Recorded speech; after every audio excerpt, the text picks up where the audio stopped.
Vamos começar a ver essa história por suas fases. Nós temos 6 fases da história do Acre. Tudo que vem antes de 1850, metade do século XIX, não é história do Acre, é pré-história. Para o Acre, o Brasil passou a ter história, além dos povos indígenas, vocês sabem, a partir de 1500, mas essa sociedade nacional que se formou na América, a partir da colonização portuguesa, só chega aqui no Acre depois de 1850. Até 1850, o Acre era completamente desconhecido por essas sociedades nacionais que estavam reunidas aqui na América do Sul, especialmente a partir da colonização espanhola e portuguesa. Só em 1880, de fato, a partir de 1880, é que os homens brancos, os não índios, ultrapassam a fronteira do Acre. E aí começa, de fato, a história do Acre. Ou seja, volta lá naquele primeiro, Júnior, no primeiro. É isso que eu tentei mostrar aqui. Na verdade, nós temos 137 anos de história apenas, para estudar e para tentar entender. Não é tanto assim, talvez seja possível fazer em 1h30. Vamos lá, Júnior, volta para lá. Então, 1850 a 1880 é a fase dos índios, o Acre era todo indígena, e começam as primeiras explorações. 1850, por quê? Porque é quando é criada a província do Amazonas. Até 1850, a Amazônia toda era uma capitania só, era a província do Grão-Pará. Em 1850 divide, fica o Pará e o Amazonas. E quando se cria a província do Amazonas, então o Amazonas começa a se preocupar com as mercadorias que eram exploradas no Rio Purus e no Rio Juruá, e manda para cá os primeiros exploradores. Por isso é que o marco inicial dessa história é 1850.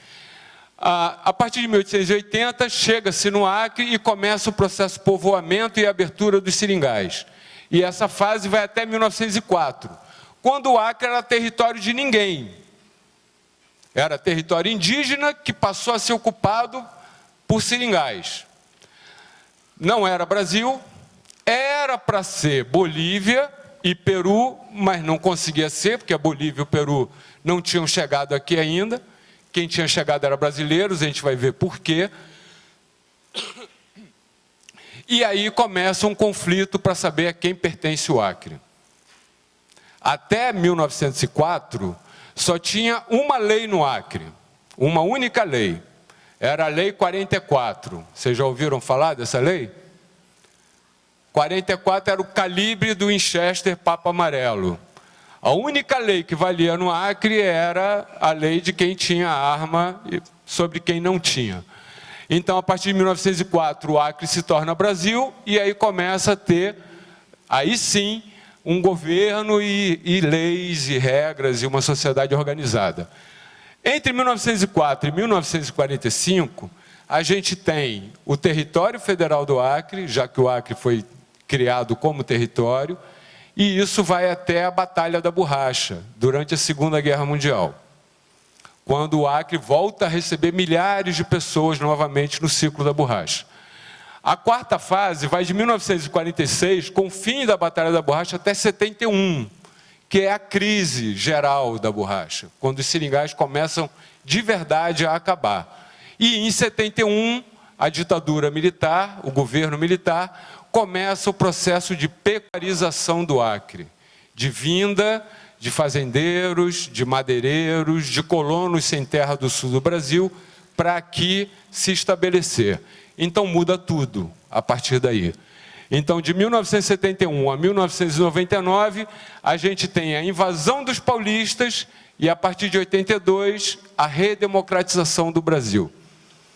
E essa fase vai até 99, a última fase, que é a tentativa de implantação aqui no Acre do desenvolvimento sustentável. Então, vocês vejam que a história do Acre toda pode ser resumida em 6 fases. Não muito longas, por conta dessa característica. Tudo bom, Gilson? Vai fazer o concurso também? Muito bem, veio gente que veio só ouvir história, estou gostando de ver. Vamos lá, vamos começar. Vai lá, Júnior. 1850, 1880, índios de exploração. Eu não vou falar muito disso, porque teoricamente, pelo edital do concurso, não vai cair, né? Mas a gente vai poder começar a ver os primeiros aspectos da geografia. Vocês conseguem? Aqui é a Amazônia, né? Nós estamos no que é chamado de Amazônia Sul-Ocidental, vendo do lado do Brasil. O Brasil chama essa região, que é o Acre, como Amazônia Sul, sul da Amazônia, ocidental, porque está a oeste. O engraçado é que o Peru chama essa região de Oriente Amazônico, porque para eles está a leste do Peru, e para a gente está a oeste do Peru. Se eu mostrar isso assim para vocês, a grande maioria das pessoas vai ter muita dificuldade de localizar, de identificar o Acre. Porque a gente está muito acostumado com as nossas próprias invenções e presta muito pouca atenção no lugar mesmo que a gente vive. Quer ver? Vai. Agora ficou fácil. Aqui está o Acre, aqui está o Peru e aqui está a Bolívia. Ou seja, o Acre sempre foi uma fronteira entre países, entre nações. Mas muito mais do que isso. O Acre sempre foi uma fronteira, mesmo antes dos homens brancos, nós, inventarmos todas essas fronteiras nacionais, estaduais, antes dessa maluquice toda, dessas linhas de limite todas existirem, já era uma fronteira. Mas como? Como é que pode? Vamos, Júnior. Aqui, nesse lugar, não está no Acre, está pertinho da fronteira do Acre, tem um negocinho chamado Istmo de Fitzcarraldo. O istmo é uma terra firme que separa duas grandes bacias hidrográficas. Nesse caso, o istmo do Fitzcarraldo, ele é muito importante porque ele marca uma fronteira entre três grandes bacias hidrográficas que compõem a Amazônia. E ele leva esse nome, Istmo de Fitzcarraldo, porque tem uma história extraordinária de um cara chamado Fitzcarraldo, que conseguiu seduzir os índios, as xanincas, os campas, lá no Peru, e descobriu que esse divisor de águas, se ele conseguisse atravessar esse divisor de águas, ele chegava na bacia do rio Purus. E aí ele podia explorar a outra bacia. Ele estava explorando a bacia do rio Ucayali. Esse aqui é o rio Ucayali, que está nas vertentes dos Andes e que corre para o rio Amazonas. Ele passando o istmo, ele ia poder explorar a bacia do Madeira, através do rio Madre de Dios. Ou seja, ele além de ser dono de um reino imenso aqui, ele ia poder ser um reino imenso aqui também. O que ele fez? Ele tinha uma terra firme para atravessar, ele mandou escavar e atravessar o barco por cima dessa terra firme para chegar do outro lado e poder entrar na outra bacia hidrográfica. Tem um filme que trata disso, se vocês puderem assistir, é muito legal. O certo é que esse istmo dividia três bacias. Euclides da Cunha ficou louco quando viu isso. Vai. Está aqui, ó. Aqui é o rio Purus e o rio Acre. Aqui é o rio Juruá. Eles nascem aqui, nas cabeceiras dos altos rios, e correm para lá. Aqui está o rio Madre de Dios, aqui está o rio Beni, que correm para o rio Madeira. Então, todos os rios daqui vão para o Madeira. Aqui, todos os rios vão para o Amazonas. E o Ucayali, que está aqui, corre também para o rio Amazonas. Então, muito antes das nações de Portugal, Espanha, os países chegarem aqui, aqui já era uma fronteira tripla. Uma fronteira entre a bacia do Purus e Juruá, do Madeira e do Ucayali. Certo? Vai, Júnior. Essas águas do rio Purus e do Juruá correm para lá. As águas do Ucayali correm para lá e as águas do Madre de Dios, do Beni e do Madeira correm para lá. Cada uma numa direção. Isso você vê aqui em cima. Se você parar aqui em cima, você vê 3 das maiores bacias hidrográficas do mundo. Talvez não tenham muitos lugares no mundo igual a esse. Vai, Júnior. O problema é o seguinte: quando chega o povoamento dos não-índios, eles vêm pelos rios. Vocês podem ver, isso tudo é floresta, não tinha outra maneira de vir no século XIX, senão pelos rios. Se as águas dos rios correm para lá, a corrente humana corre no sentido contrário, vem para cá. Qual é o jeito de chegar no Acre, de chegar no Purus e no Juruá? Vindo pelo rio Amazonas, vem subindo até chegar nos altos rios tão cheios de seringueiras. Como é que é o jeito da Bolívia vir para o Acre? Não tem jeito. Por isso os bolivianos não vinham para cá. Os bolivianos tinham que tentar ir para cá, quando chegavam aqui o rio corria para lá. E aí eles tinham que atravessar a floresta para tentar chegar nas terras do Acre. Os brasileiros entravam no vapor lá em Manaus, viam subindo o rio, viam bater dentro do Acre. Os bolivianos tinham que vir atravessando a floresta meses para poder chegar aqui. E os peruanos também não tinham rio a seu favor. Eles tinham que vir atravessando a mata para chegar na bacia do Juruá.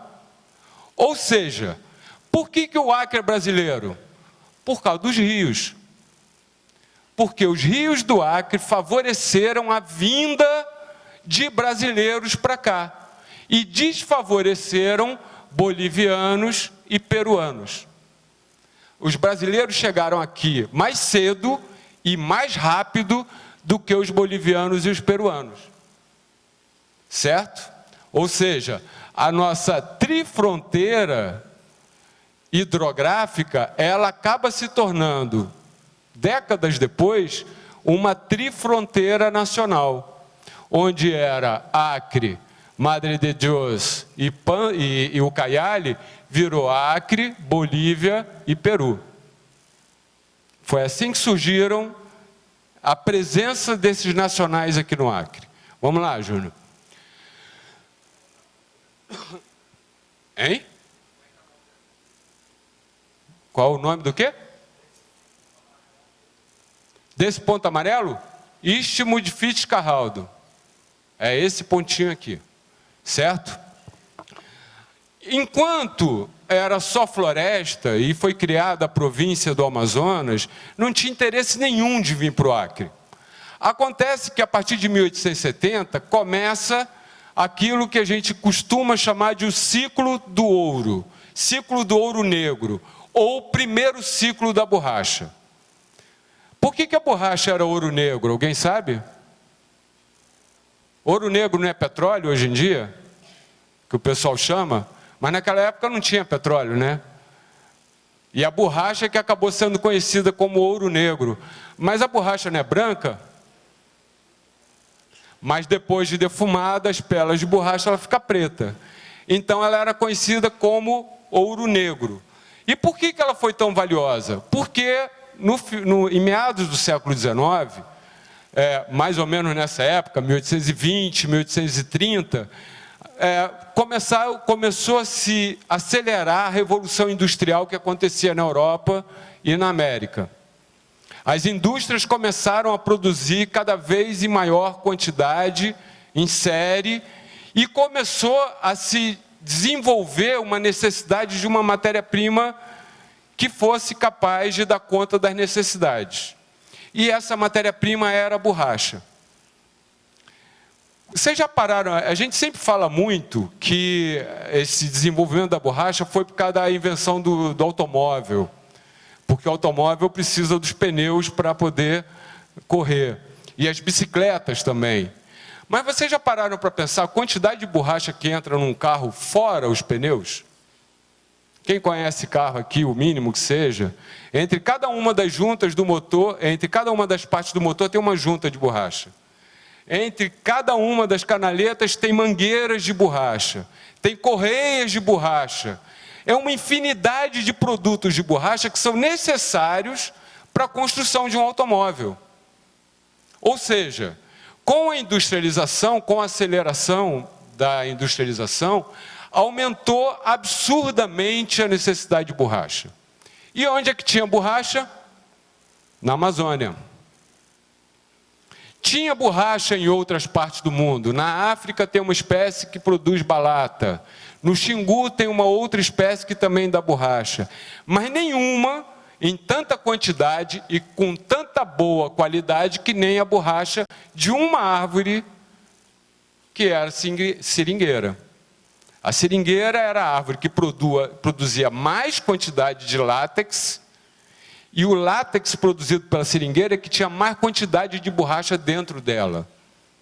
Ou seja, do dia para a noite, a borracha, que não valia nada, começou a valer uma fortuna. E todo mundo queria uma quantidade cada vez maior de borracha. Por conta disso, as pessoas entraram numa loucura do ouro. Por isso que eu gosto desse nome do ouro negro, porque eu sempre comparo esse processo de formação dos seringais, de exploração da borracha, com garimpo. É que nem Serra Pelada. O que acontece quando o pessoal descobre ouro em algum lugar? Fica todo mundo doido e sai todo mundo correndo para lá. Todo mundo quer ficar rico do dia para a noite. A seringueira, o processo de exploração da seringueira teve essa mesma característica. Todo mundo queria vir para a Amazônia para cortar borracha e ficar rico. Porque era essa a ilusão, de que você vai achar uma pepita gigantesca e vai enricar do dia para a noite, ou que você vai cortar borracha para caramba e vai enricar do dia para a noite. Lá no Nordeste, o pessoal contava um monte de lendas, dizia que não precisava trabalhar, era só ficar deitado na rede, e abria a torneira da seringueira, e aí ficava jorrando leite de borracha ali, um tempão e tal. Eles diziam que no Acre se juntava dinheiro com rodo. Mal sabiam eles, né, o pedaço que eles iam padecer por aqui. Então começou uma loucura de subida desses rios, muito rápida, avassaladora, ocupando toda essa região e abrindo seringais. Como eu falei para vocês, os brasileiros tinham a seu favor os rios, que vinham do rio Amazonas. No nosso caso, o Purus e o Juruá. Os bolivianos tinham todos os rios contra eles. Eles não conseguiam vir para cá. Mas essa região era muito rica também. Dava para explorar aqui e eles exploraram aqui. A mesma coisa os peruanos. Os peruanos abriram seus seringais aqui no Ucayali. Toda essa região de floresta é Amazônia e tem seringueira. E não só seringueira. Aqui numa parte da Amazônia aparece também o caucho. Já ouviram falar do caucho? Qual é a diferença do caucho para a seringueira? A seringueira você corta todo dia ela te dá um pouquinho de leite.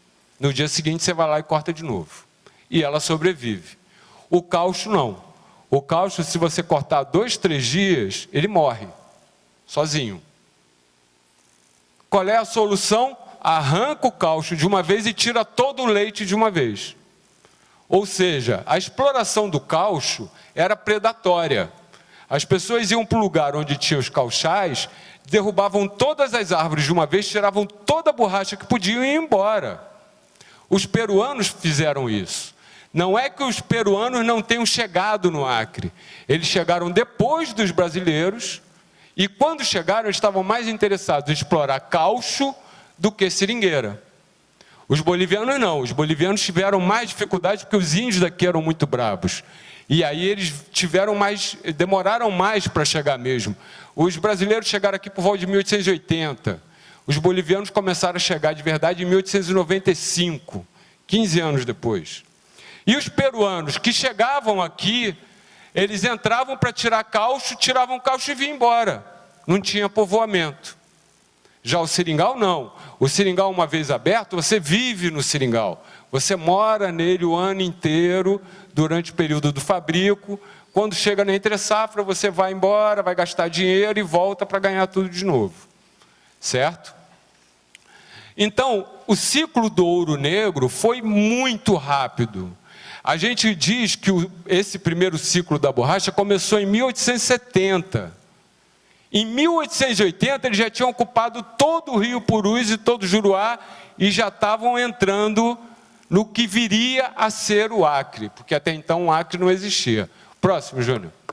Mas o Acre, o próprio Acre, da mesma maneira que essa fronteira trinacional já existia antes mesmo de existirem os países, por conta da natureza e da geografia, o Acre também tem uma característica semelhante. Nós não temos um Acre. A gente acha que vive no Acre, mas na verdade existem dois Acres. O Acre do rio Purus, rio Purus-Acre. Então, o vale do rio Purus, cujo afluente é o rio Acre, é um Acre. E o outro Acre é o Acre do Juruá-Tarauacá. São duas bacias diferentes. São dois conjuntos diferentes. Quem vinha pelo Purus e entrava aqui no rio Acre, ou pelo rio Purus mesmo, não sabia nada do Juruá, porque não tinha como ir para lá atravessando os rios. Ó. Quem vinha para o Juruá não sabia nada do que estava acontecendo aqui, porque não tinha como vir atravessando os rios. Eram dois Acres. E são dois Acres mesmo, do ponto de vista do meio ambiente. Vocês querem ver? Aqui tem castanheira, no Vale do Purus e do Acre. No Vale do Juruá, não. Não tem um pé de castanheira no Juruá. Porque a castanheira não conseguiu atravessar o rio Purus. Simples assim. Então aqui tem castanheira e aqui não tem. Aqui tem piaçava, que o pessoal faz aquelas vassouras. Se tem gente aqui de Cruzeiro do Sul, sabe, né? Lá no mercado vende essas vassouras. Lá é natural a piaçava, aqui não tem. Lá tem tucum, aqui não tem. Aqui tem muita seringueira, lá tem mais caucho. Ou seja, existem várias diferenças geográficas, ambientais, que caracterizam de forma muito diferente o Vale do Acre Purus e o Vale do Juruá-Tarauacá. A tal ponto que Euclides da Cunha, quando esteve aqui em 1905, ele falou que só tinha uma solução para o Acre. Era construir uma estrada que cortasse todos os rios do Acre, ligando Cruzeiro do Sul com o Rio Branco, que nesse chato desse mapa aparece Boa Vista. Não é Boa Vista, tá, gente? É Rio Branco. Ou seja, era necessário construir uma ferrovia, que ele chamou de Transacriana, ligando Rio Branco a Cruzeiro do Sul, cortando todos os rios do Acre. Legal. Porque todos os rios correm nessa direção, para que o Acre pudesse ser um lugar só, integrado. Agora vejam bem uma coisa. Euclides da Cunha falou que precisava ter essa ferrovia chamada Transacriana em 1905. Nós estamos em 2017, né? Quantos anos fazem? 112. 112 anos que a gente ainda está tentando consolidar a BR-364 para que ela possa integrar o Acre. Não é? Às vezes tem, às vezes não tem, então não tem ainda, né? De alguma maneira. Mas por que também? Não é porque fulano desviou dinheiro, ou fulano não fez uma estrada que prestasse, não é nada disso. Mais uma vez, é o meio ambiente. Para você fazer uma estrada aqui, você tem que cortar todos esses rios na transversal. Era a mesma dificuldade que os bolivianos tinham de sair daqui do Madre de Deus e vir aqui até o rio Acre, ó, cortando os rios. Você tem que vir por dentro da mata, amigo. Não tem refresco, não dá para entrar num barco e chegar em algum lugar. É andando dentro da mata. E aqui pior, porque você tem que atravessar rios do tamanho do rio Iaco, Purus, Envira, Muru, Tarauacá, Gregório, Liberdade, até chegar no Juruá. Porra, é terra pra caramba, é rio pra caramba. E o que é pior, não tem pedra, né? É tudo barro. Que quando chove, né, acontece aquilo, que todo mundo sabe como é que é. Então, talvez se tivesse sido uma ferrovia, como Euclides da Cunha queria, a situação não fosse tão ruim. Mas a estrada, a rodovia é extremamente difícil, não só de construir, mas de manter, por conta dessas características físicas do Acre. físicas. Quem sabe um dia a gente consegue resolver isso de forma definitiva e aí o Acre se torna um lugar só. Isso que eu estou falando para vocês, eu estou falando agora porque se a gente for olhar a ocupação indígena antiga do Acre, a gente vai ter que reconhecer isso. Olha que interessante. Esse azul são índios que falam língua aruaque. Esses verdes são índios que falam a língua pano. São os dois grandes troncos linguísticos do Acre. Todos os que terminam em naua são pano. Todos os que não terminam em naua são aruaque. E olha como é que eles estavam divididos. Quando o branco chegou aqui, o que ele encontrou? Ele encontrou aruaques no Vale do Acre, Purus, e panos no Vale do Juruá, Tarauacá. Ou seja, a organização, a distribuição cultural e territorial dos índios correspondia à organização geográfica e hidrográfica que o Acre tinha desde sempre. Para ver como isso é forte, como era forte. E isso aqui também vai, de uma certa maneira, ter impacto quando é aberto o seringal, porque esses índios aqui, na maioria deles, os Manchineri aqui já tinham contato com alguns peruanos, os Apurinães aqui já estavam sendo assediados pelos brancos já desde 1850.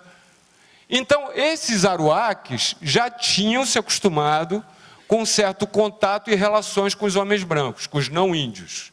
Enquanto que os panos não. Os panos eram danados e não queriam conversa com os brancos de jeito nenhum.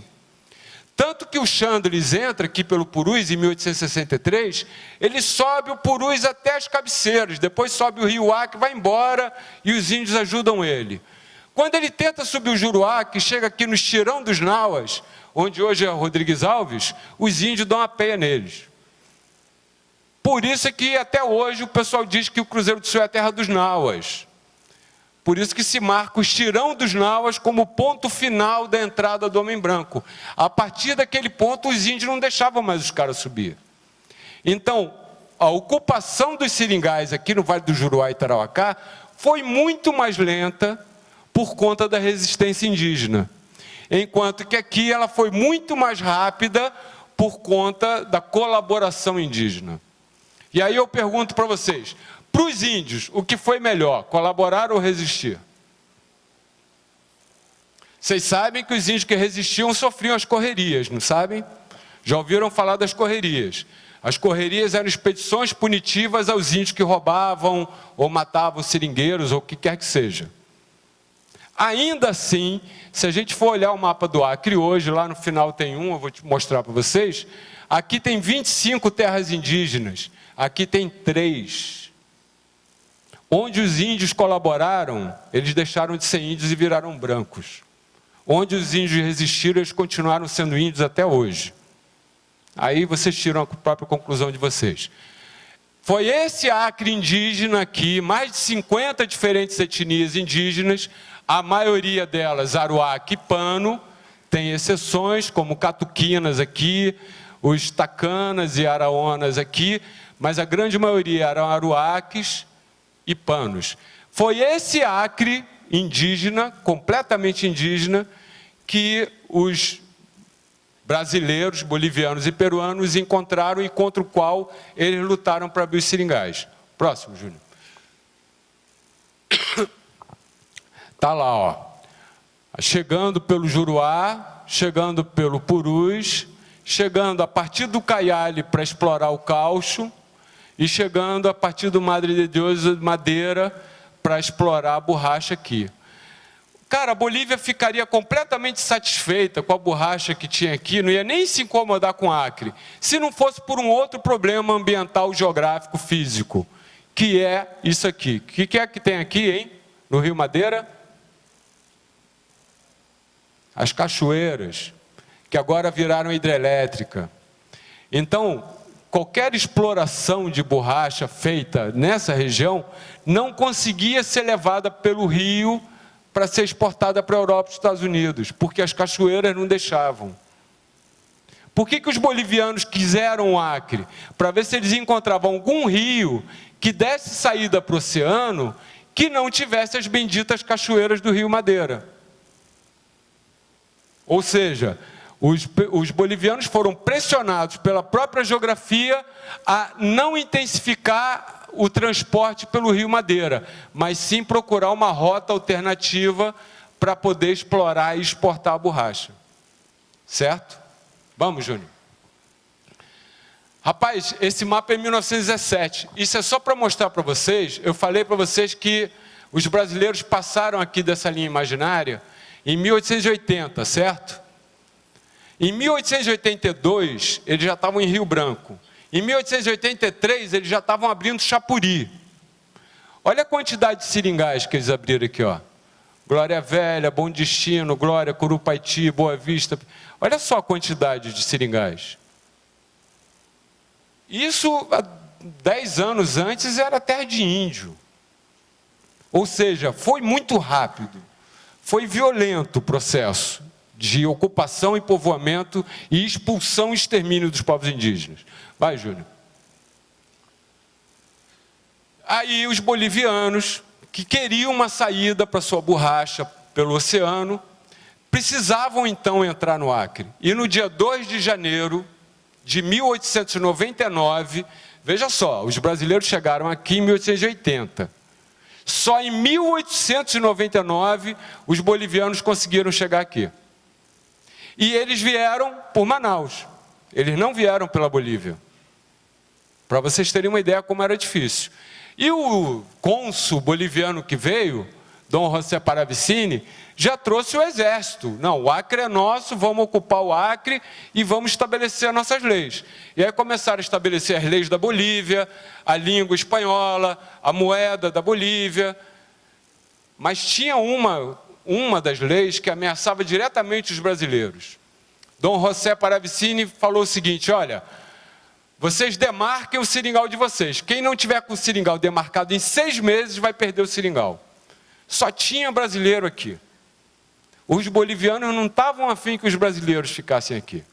A melhor maneira era botar os brasileiros para correr. Tira as terras deles.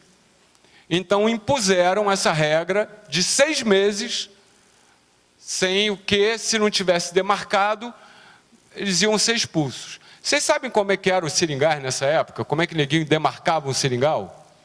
O cara vinha subindo o rio, vamos supor que fosse o rio Acre. Ele vinha subindo o rio Acre, aí ele chegou numa curva do rio bonita, tem uma terra firme lá em cima, olha, acho que tem muita seringueira, então meu seringal começa aqui. Botava a marca aqui. Aí ele continuava subindo o rio de barco. Umas 3, 4 voltas de rio mais em cima, ele via, bom, aqui tá bom, né? Já é terra pra caramba, meu seringal termina aqui. Aí ele botava uma marca. Os seringais só tinham marcas na beira do rio. Daqui para trás, tudo que você conseguia é seu.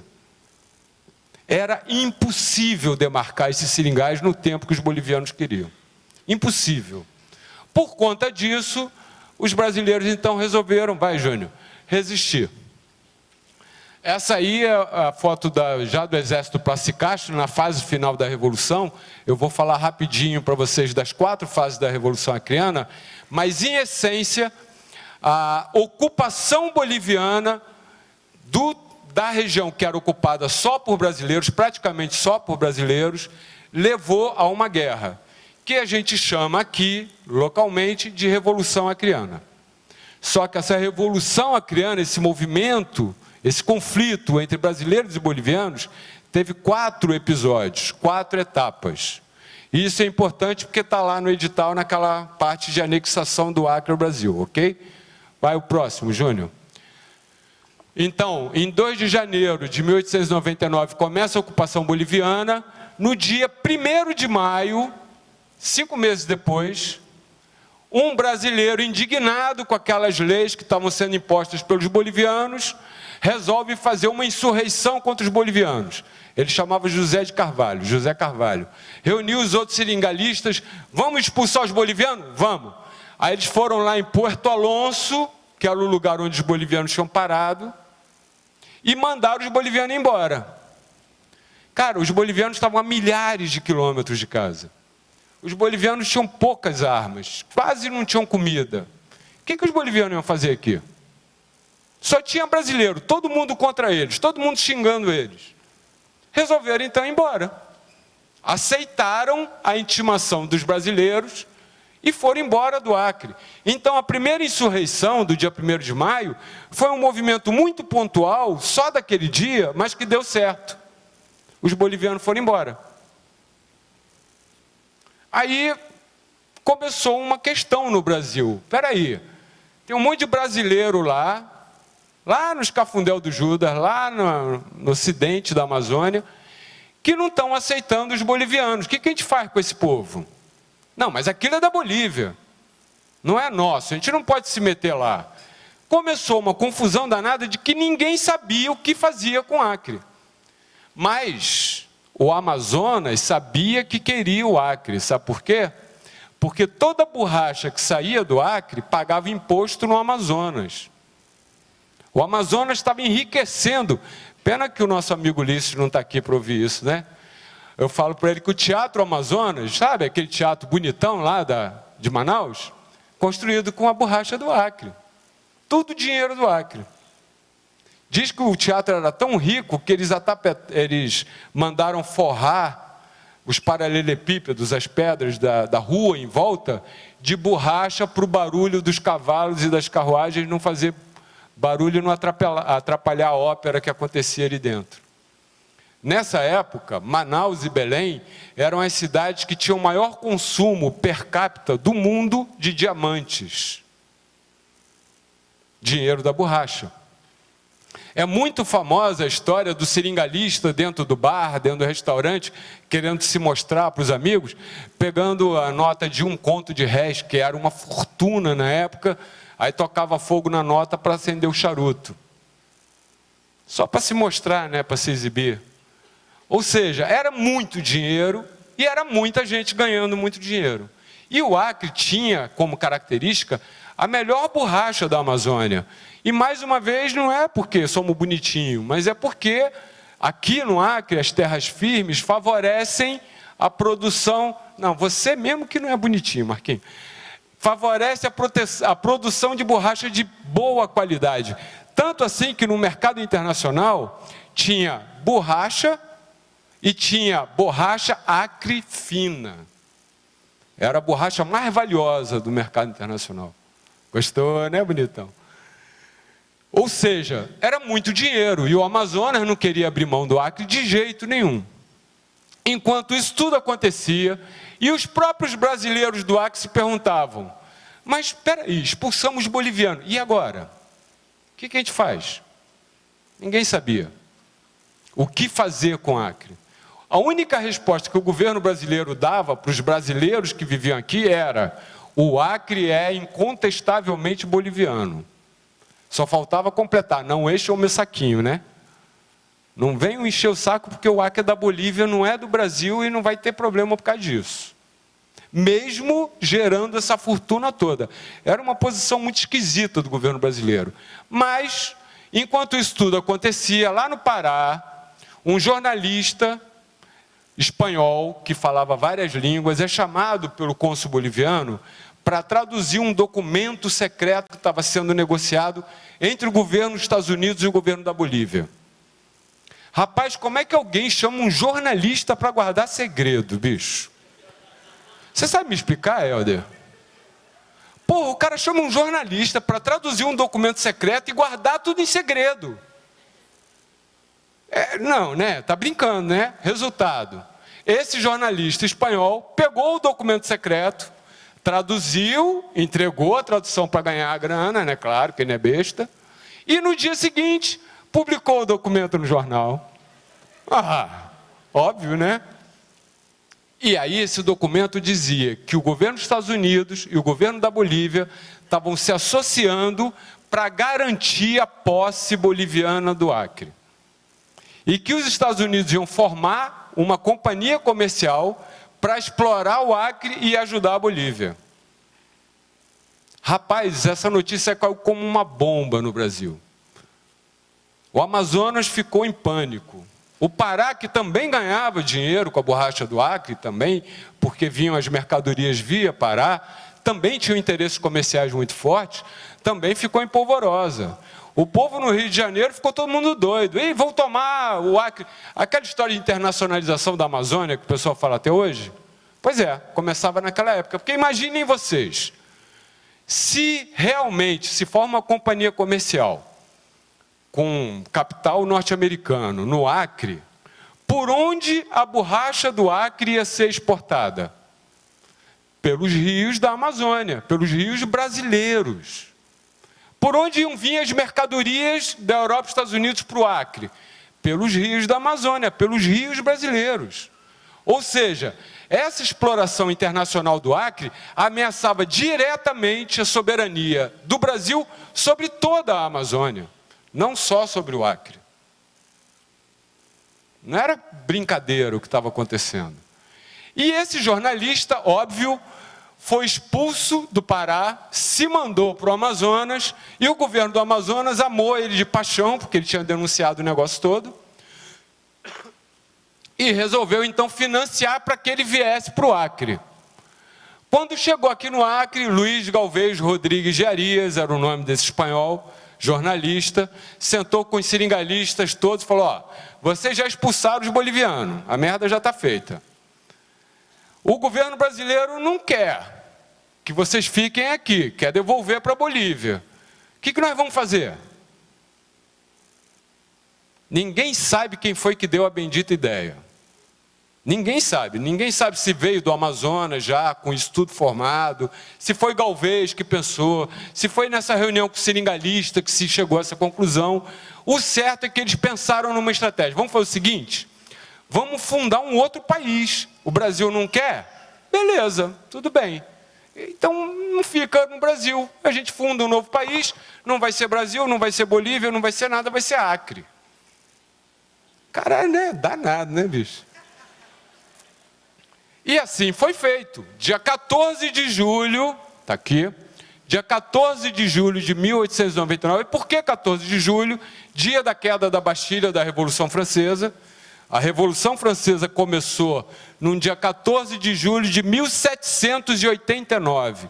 Então, 110 anos depois da Revolução Francesa, que mudou completamente a configuração do mundo inteiro, porque trouxe para a gente os ideais da igualdade, liberdade, fraternidade, e fundou a cidadania do mundo moderno, o Acre se tornava independente e fundava a República do Acre. Já que nossa pátria não nos quer, criamos outra, disse Galvez, na ata de proclamação do Estado Independente do Acre. Mas isso era só uma estratégia. O que Galvez e os outros seringalistas do Acre queriam era criar uma polêmica internacional para obrigar o governo brasileiro a entrar na questão do Acre. Porque o governo brasileiro até então se recusava. Então era uma maneira de forçar a entrada do Brasil na história. Tanto que o Estado Independente do Acre adotou a língua brasileira, adotou a moeda do Brasil, adotou as leis do Brasil. E Galvez foi então aclamado no dia 14 de julho como presidente da República do Acre. Sabe essa história do imperador Galvez? Porra nenhuma, nunca foi imperador. Sacanagem esse negócio. É sacanagem mesmo, porque os jornais lá do Pará e do Amazonas continuavam batendo no Galvez. E era uma maneira de desfazer aquilo que estava sendo feito aqui. Eu esqueci de botar aqui na apresentação, podia botar uma charge do Jornal do Brasil de 1899, sacaneando o Galvez, puxando, arrastando a bandeirinha do Acre no meio das borrachas, tudo alagada. Ah, lá vai o imperador do Acre. Foi assim que começou essa história de imperador do Acre. Mas ele nunca foi imperador. Ele era presidente da República do Brasil. Durante 8 meses ele governou o Acre. Já tinha até data marcada para ter eleição direta para presidente da República. Imagina. Coisa que até hoje a gente ainda não conseguiu direito, né? Ele já queria fazer naquela época. Ele fez um monte de coisa. Ele montou escolas fluviais para educar os seringueiros e ensinar eles a ler, porque eles eram enganados no caderninho. Aí o seringalista já não gostou muito. Esse negócio de ensinar seringueiro a ler vai dar merda, né? O cara vai começar a questionar as contas, eu vou poder roubar menos. Esse negócio não está bom. Aí o Galvez ainda foi mais longe. Ele proibiu que se casasse com meninas menores do que 14 anos. Ou seja, Galvez fez muita coisa legal, mas não significa que as pessoas gostaram, né? Quer dizer, mas o governo brasileiro começou a apertar o cerco, e aí começou a apertar o governo do Amazonas, que queria dizer que não tinha nada daquilo, mas só que eles é que tinham financiado as armas, os navios, tudo para o Galvez vir para cá. Mas não temos nada com isso não, pelo amor de Deus. E aí Galvez, com o Acre isolado, resolve bloquear o envio de borracha. Aí o negócio pegou. Porque o Acre vivia só de borracha. Se não manda borracha para fora, não vem mercadoria para dentro, para tudo, quebra todo mundo. E aí então o governo brasileiro resolveu tomar uma atitude, mandou uma frota de navios de guerra para cá, chegou em fevereiro de 1900, em 15 de março de 1900 eles prenderam o Galvez e levaram o Galvez embora e devolveram o Acre para a Bolívia. O governo brasileiro era muito bonzinho, né, cara? Todo mundo queria o Acre, Peru queria o Acre, Bolívia queria o Acre, Estados Unidos queria o Acre, todo mundo, menos o governo brasileiro. Vai entender. Bom, e aí o governo boliviano voltou, e aí os bolivianos, com o beneplácito do governo brasileiro, ficaram aqui governando o Acre. Mas em Manaus, Belém, o pessoal continuava não se conformando com aquela história. Porra, como é que a gente devolve aquela terra rica pra caramba lá para os bolivianos, que não consegue aproveitar aquilo? Vamos fazer outra revolução. Aí toda semana tinha caminhada, passeata, mítins políticos em Manaus, e aí juntaram lá uma ruma de jornalistas de novo, poetas, boêmios, reuniram-se e resolveram, vamos fazer a Revolução do Acre de novo. E aí vieram para o Acre. O nome da expedição era Expedição Floriano Peixoto, Marechal de Ferro. O apelido era Expedição dos Poetas. Neguinho veio bebendo e tal, conversando. Ninguém sabia quem mandava na porcaria da expedição. Chegaram no Acre, e agora? Vamos atacar. Ué, viemos fazer o quê aqui? Atacar. E atacaram, né? Véspera de Natal, olha lá, 24 de dezembro de 1900. 15 minutos de peia, cadê os poetas? Cada um para um lado, bicho. Largaram metralhadora, canhão, a porra toda para trás, não sobrou nada. Ou seja, a expedição dos poetas não deu nada. E aí, em 1901, aconteceu aquilo que todo mundo tinha medo, de verdade. Em 1901, o Congresso Nacional da Bolívia aprova o contrato de arrendamento do Acre para uma empresa de capital norte-americano e inglês chamado Bolivian Syndicate. O Bolivian Syndicate iria tomar de conta do Acre, trazia polícia, trazia todas as forças produtivas, dinheiro, tudo, e todo o lucro da borracha era deles. Tudo que eles ganhassem, 20% eles davam para a Bolívia. Para a Bolívia era ótimo, não ia ter mais despesa com nada e ainda ia ganhar uma grana sem fazer força. Os brasileiros do Acre, então, já aí passados na casca do alho de tanta revolta, e vai e volta, e fica e dança e tal, resolveram então, não, agora se é para fazer, vamos fazer de verdade. Quem é que aqui tem experiência militar? Ah, tem um gaúcho que está lá demarcando o seringal chamado Plácido Castro, que ele já foi do exército e tal. Chamaram ele para comandar a última fase da Revolução Acreana, aquela que a gente conhece mesmo como Revolução Acreana. Plácido Castro, então, organiza um exército de seringueiros e vai lutar contra o exército da Bolívia, que ele consegue vencer depois de 6 meses de combate. E aí o governo brasileiro se vê obrigado a resolver a questão do Acre. O governo brasileiro não resolveu porque queria. Foi obrigado porque os acreanos não desistiam. Ô, porra de povo insistente, bicho. Não quer ser da Bolívia de jeito nenhum. Por quê, né? Aí o governo brasileiro entrou na parada, mudou o presidente da República, saiu Campos Salles, entrou Rodrigues Alves. Isso é importante. Enquanto foi Campos Salles, o presidente da República do Brasil, não tinha acordo a questão do Acre. Ele governou de 1898 a 1902. Alguns dizem até que ele levou uma grana por fora para não se meter na história do Acre, mas enfim, ninguém sabe, né? Em 1903 assume um novo presidente da República eleito, Rodrigues Alves. E o Rodrigues Alves, vendo o pepino do Acre, chama o Barão do Rio Branco. Vai lá e resolve essa porcaria, pelo amor de Deus, que eu não aguento mais isso. Vai, Júnior. E aí, então, o Plácido estava aqui no meio dos combates. Isso aqui é o mapa dos combates, é só para vocês terem uma ideia da quantidade de combates. E vejam que o Plácido chegou a invadir terras da Bolívia, lá no Madre de Deus e no Beni. Ou seja, a gente deu mole, hein? A gente podia ter mais, mas tudo bem. Passou já, né? Vai, Júnior. Aí, vamos fazer uma pausa agora na história para falar da parte mais chata da história que eu já vi na minha vida, que é a história dos limites, os tratados internacionais, tá? É um parêntese, que eu não vou me demorar muito nessa parte, não. Eu não estou nem controlando a hora, eu não sei nem se eu estou indo rápido ou devagar, mas eu desconfio que eu estou indo devagar.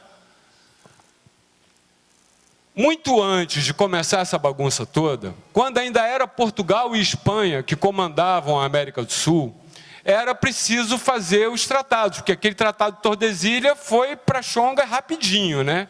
O tratado de Tordesilha não valeu quase nada, que dividia Portugal e Espanha. Em 1750, eles resolveram fazer o primeiro tratado de limites que organizava a fronteira entre as colônias portuguesas e as colônias espanholas. Na nossa região aqui, que nos interessa, eles não conheciam esses rios todos aqui. Se você pegar os mapas da época, o mapa, cada hora o rio vai para um canto diferente, cada mapa, né? Ninguém nunca tinha vindo aqui. Então eles decidiram fazer uma linha imaginária. Imagina, ninguém sabe onde é, imagina, né? Então, das nascentes do rio Javari até metade da confluência do rio Madeira, uma linha reta imaginária. Foi o primeiro tratado de limites que estabeleceu a divisão internacional entre o que era Brasil, o que viria a ser Brasil, e depois o que viria a ser Bolívia e Peru. Era uma linha reta entre o Javari e o Madeira. Tratado de Madrid, 1750. Ok? Esse tratado ficou valendo por muito tempo, mais de um século, até que em 1867, o Brasil estava na Guerra do Paraguai, e aí o governo boliviano pressionou o governo brasileiro a regularizar a situação de limites do Brasil. E aí o governo brasileiro aceitou, desde que a Bolívia não entrasse na guerra do lado do Paraguai. Então, em 1867, foi feita uma revisão do Tratado de Limites que foi estabelecido pelo Tratado de Madrid. 1867. É aí que entra a história do cavalo branco. Sabe a história do cavalo branco? Que o Acre foi trocado por um cavalo branco? Vocês sabem? É verdade, mas é mentira. A história do cavalo branco é verdade, mas o Acre é mentira. Por quê? Nessa época, o presidente da Bolívia, eu não queria contar esses detalhes todos, né? Mas já estou eu contando historinha aqui de novo. Ah, meu Deus, não tem jeito. Mas é que é legal. O presidente da Bolívia, nessa época, era um maluco chamado Mariano Melgarejo, que o povo boliviano tratava carinhosamente como el louco.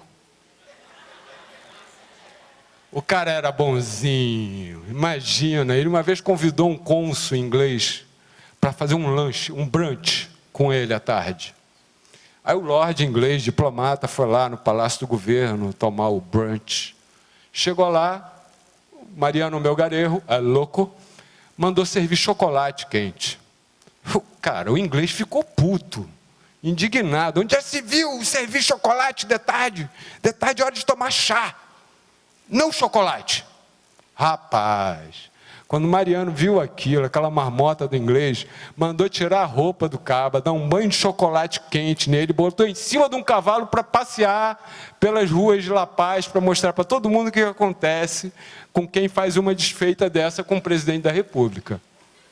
Ele era bonzinho, só que ele tinha como é que eu vou chamar? Não um defeito, mas um fraco. Ele tinha um ponto fraco. Ele era louco por cavalos. Cavalo de raça. Nossa, puro sangue inglês, então, ele amava. E aí o cônsul brasileiro, que não era besta nem nada, antes de sentar para negociar o tratado com ele, chamou o presidente, meu governo quer lhe condecorar. E deu 2 medalhas para ele já ficou cheio, né? Você sabe que todo maluco, né, é vaidoso, né? Aí ele ficou lotado. Aí, não satisfeito, mas o governo brasileiro quer fazer mais. O governo brasileiro quer lhe presentear com esse puro sangue inglês branco, a coisa mais linda. Rapaz, na hora que esse homem viu esse cavalo, ele ficou louco. Tão louco que na hora que eles sentaram na mesa para negociar o tratado, passa aí, Júnior.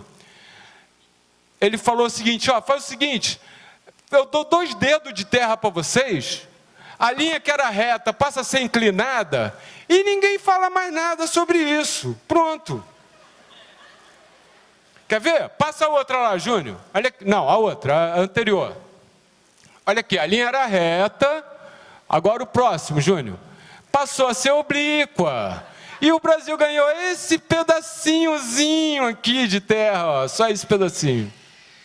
Que não é Acre, é Amazonas. Ou seja, se alguma coisa foi trocada por um cavalo branco, Amazonas, não foi o Acre. Pô, né? Que mania de tudo bota a culpa no Acre, nunca vi uma coisa dessa. E aí ficou valendo essa linha assim, ó, oblíqua, linha imaginária ainda, né? Imagina, uma linha imaginária, 1867. Não tinha nem começado a abertura dos seringais no Acre ainda. Né? Eu fiz um parêntese aqui para a gente poder voltar aqui atrás. Mas essa linha que ficou valendo. A partir de 1870, ciclo da borracha, 1880, entram aqui no território do Acre, começam a abrir os seringais, pronto, espatifou tudo de novo. Aí começa a Revolução do Acre, a guerra que a gente já viu. Aí um intelectual brasileiro chamado Cerzedelo Correia, não, vocês não entenderam. Eles não falaram que é para dar nascente do Javari, vinha uma linha reta imaginária até o Purus, não. O que ele falou foi outra coisa, quer ver? Passa aí, Júnior. O que o tratado fala é que essa linha tem que descer reta, aí quando chegar aqui é que ela vem para cá. Esse pedaço aqui é nosso também, não é só aquele lá não, esse aqui também. Estava justificada a Revolução Acreana, pronto, já tinha... Os caras estão lutando por esse triângulo aqui que já era nosso, de qualquer maneira, pelo que estava no Tratado de Yakut. Claro que não era, né? E o Barão sabia que não era. E foi uma negociação, foi talvez o tratado de limites mais difícil de toda a história do Brasil. Tanto que ele não aceitou intermediação de outros países. O que ele fez, na verdade, foi uma permuta. Ele pagou a Bolívia. Ponto. Toma aqui dinheiro, dá o Acre para a gente, acabou o problema. Pronto. Por isso que os bolivianos, quando não dizem que o Acre foi trocado por um cavalo branco, dizem que o Acre não foi perdido, foi vendido. É verdade, né? Mas eles já tinham perdido, mas tudo bem. Enfim, e aí começa a negociação do Barão do Rio Branco, vai, Júnior, até a assinatura do Tratado de Petrópolis, que resolveu o problema com a Bolívia. Aí eu pergunto para vocês, mas o Acre não é desse jeito, é? Não, né? É porque ainda faltava o Peru, moçada. Faltava o Peru. O Peru que estava aqui, ó, os peruanos e tal, que começaram a criar um monte de problemas depois de 1904, 1905, atacavam os brasileiros, tentavam empurrar eles embora e tal, mas se estabilizou momentaneamente a situação até que o Tratado do Rio de Janeiro, de 1909, fosse assinado entre o Brasil e o Peru. Mas na frente tem um outro mapa que vai mostrar esse pedaço que o Brasil perdeu para o Peru no Tratado do Rio de Janeiro. Então, o que regularizou a situação do Acre foram 2 tratados. O primeiro regularizou geral e pacificou a situação. E o segundo terminou de consolidar as fronteiras do Acre que a gente tem até hoje. Tratado de Petrópolis, de 1903, Tratado do Rio de Janeiro, de 1909. Bolívia e Peru. Ok? Era uma história chata, mas até que não ficou tanto desse jeito, né? Contando as histórias do Mariano Melgarejo, fica mais fácil. Tem um macete para ensinar para vocês. Como é que vocês gravam facinho essa história dos tratados de limite do Acre? Da mesma maneira que o Galvez fez para criar um negócio que vocês conhecem muito bem. O Galvez olhou para o mapa e viu, porra, tem uma linha reta aqui, 1750, Tratado de Madrid. Vai, Júnior. Tem outra linha aqui, oblíqua, de 1867, que é o Tratado de Ayacucho. Vai, Júnior. Aí veio o Cesadeiro Correia e botou outro pedaço aqui. Cara, eu vou pintar de amarelo e de verde e pronto, está feita a bandeira do Acre. A bandeira do Acre é a representação dos tratados limites. De verdade, não estou brincando não. Além do que, ela é 1/4 da bandeira do Brasil. Para um país que queria ser parte do Brasil, também era muito cômodo. E a estrela vermelha simboliza a Revolução Francesa, que ele lembrou lá no dia 14 de julho de 1899. Então, toda vez que vocês olharem para a bandeira do Acre, vocês vão lembrar dos tratados. Madrid, Ayacucho, Tratado de Petrópolis. Pronto, fácil assim. A única merda que ninguém viu aqui é que está ao contrário a bandeira, né? Ou vocês viram? Mentira, só porque eu falei. A bandeira agora é assim, ó. Mas ela era assim, a bandeira de Galvez e de Plácio de Castro era assim. Em 1920, é que o Epaminondas Jacome não sei até hoje, porque diz ele que era feio assim, resolveu mudar e botou a diagonal aqui com a estrelinha vermelha lá. Ficou uma merda, eu preferia a outra, mas tudo bem.